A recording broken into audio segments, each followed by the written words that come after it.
සම්බුදු සමවත් පූජා. සම්බුදු සමවතට පියනගන අරිය උතුමන්ගේ පෙළහර.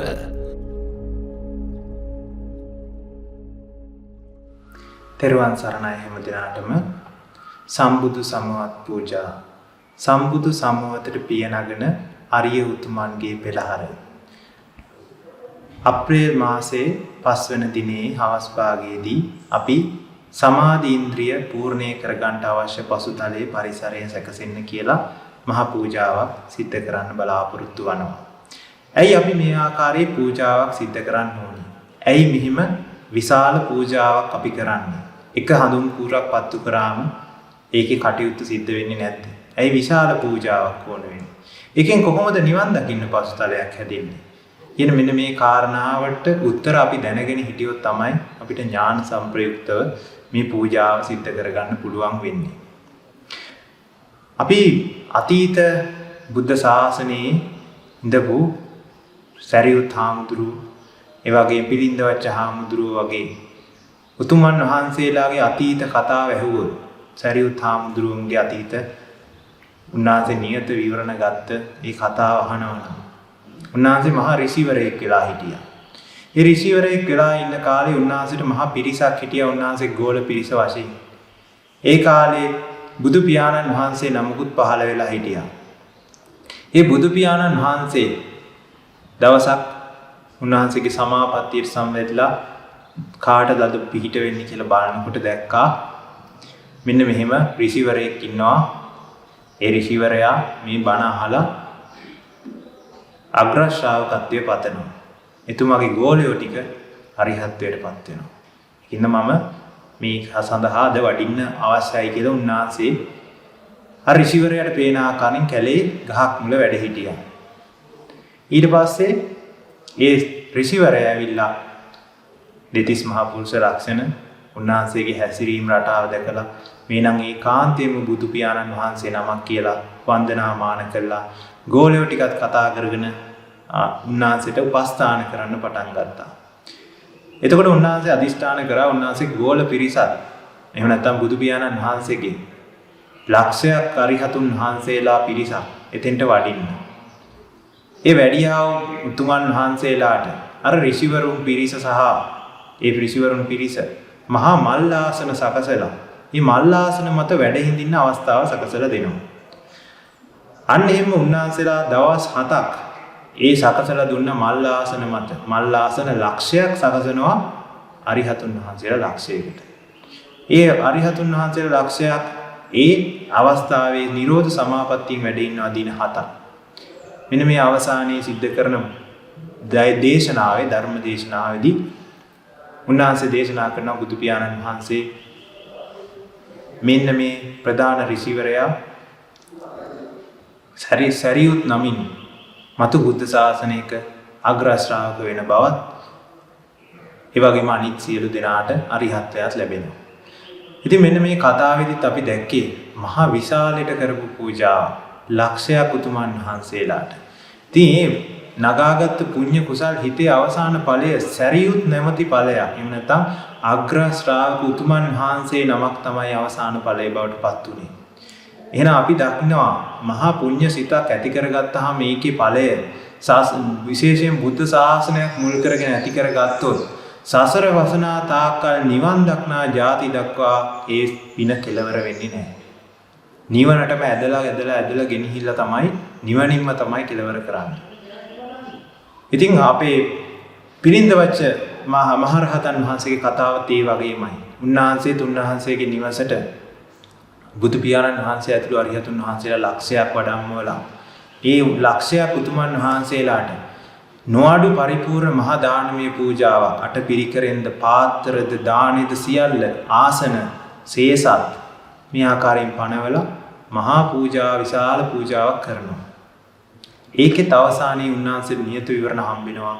උන්වහන්සේත් මෙන්න මේ බුද්ධ ශාසනයේ මෙන්න මෙහෙම 80 මහා ශ්‍රාවකයන් වහන්සේ නමක් බවට පත් වෙලා පිරිනිවෙන බවට. ඉතින් අපිත් මේ ලක්ෂයක පූජාවක් කරන්නේ මේ එක හඳුන් කූරකින් පෙන්වන්නේ මෙන්න මේ ආර්ය මාර්ගයේ වඩලා නිවනට යන උතුමන් වහන්සේ කෙනෙක්ගේ ජීවිතය. ඒ ආර්ය අෂ්ටාංගික මාර්ගය.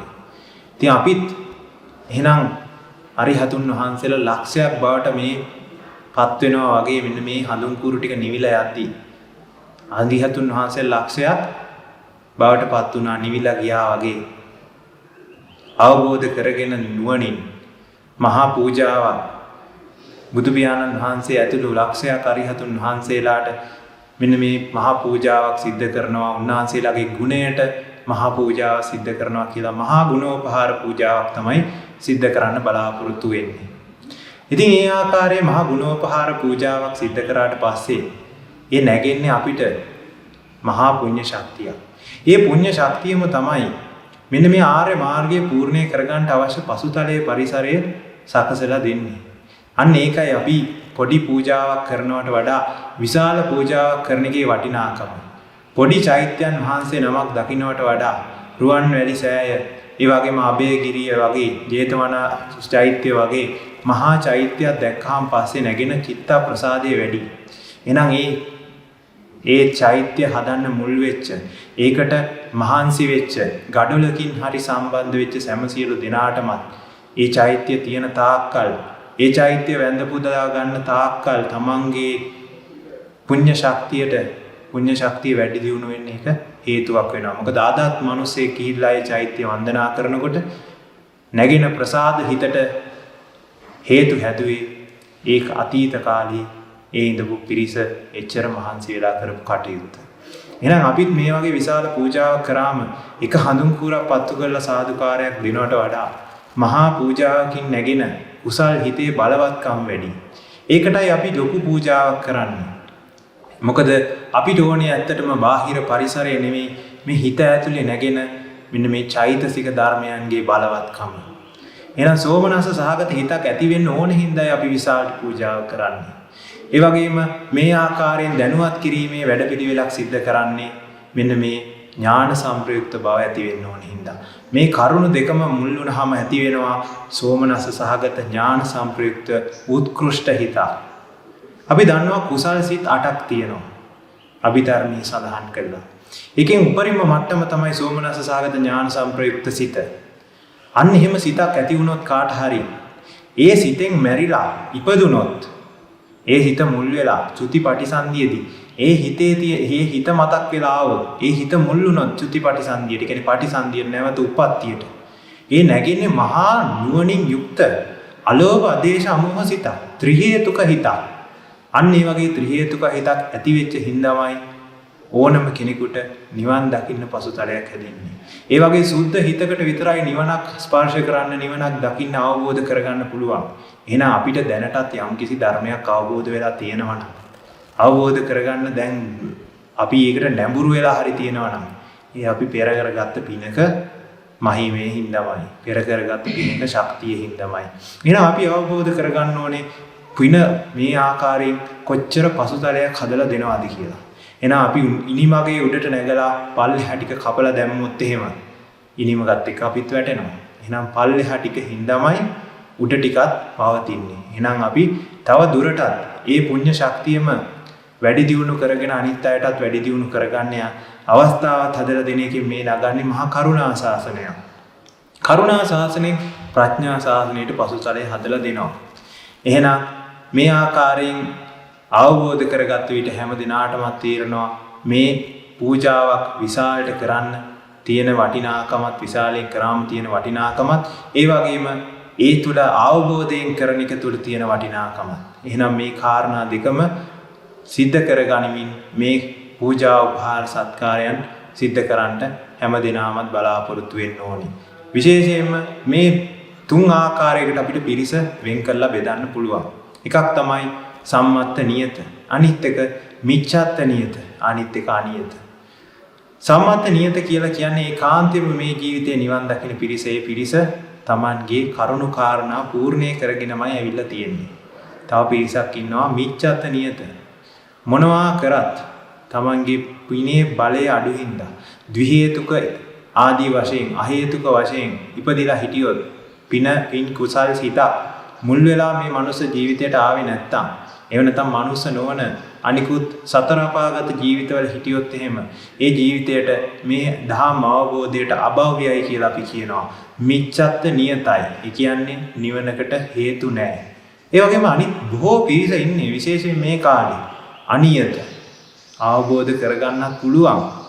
ඊට පසුතලයේ හරියට හදාගත්තොත්. අන්නේ පසුතලයේ හැදෙන්නේ නැත්තේ සමහර වෙලාවට අපි පෙර කරපු අකුසල කර්ම හින්දා. පෙර අපි සමාධියට බාධා කළා මේ ආර්ය උතුමන්ට නිගරු කළා එක එක ආකාරයේ දේවල් කළා මේ ධම්ම මාර්ගයට බාධා පමුණවලා තියෙනවා නම් ඒකින්ද අපිට අවබෝධ කරගන්න පසුතලය නැති වෙලා තියෙන්න පුළුවන් වෙන හේතුවක් නැහැ. ඒ හේතුව අයින් වුණොත් අවබෝධයටත් පසුතලය හැදෙනවා. ඉතින් අන්න ඒ වගේ අපි කරපු අවදාසාධාරණ තියෙනවා නම් මෙන්න මේ මහා පුණ්‍ය ශක්තියක් නැගුණාම ඒ පරිසර වෙනස් වෙලා ඊට අවශ්‍ය වන්නා වූ ධම්ම අවබෝධයට අවශ්‍ය වන්නා වූ අර හිත නැగిලා ඉන්න පුළුවන්. හරියට ඉර නැත්නම් හඳ වලාකුළු වලින් වැහිලා තියෙනවා. ඒ වලාකුළු ටික අයින් වුණොත් ආයිමත් හඳ බබලන්න පටන් ගන්නවා වගේ. අන්නර වලාකුළු වගේ වැහිලා තියෙන බාධා ටික දුරු වෙන්න මෙන්න මේ වගේ පූජාවකින් පරිසරය හදලා දෙන්න පුළුවන්.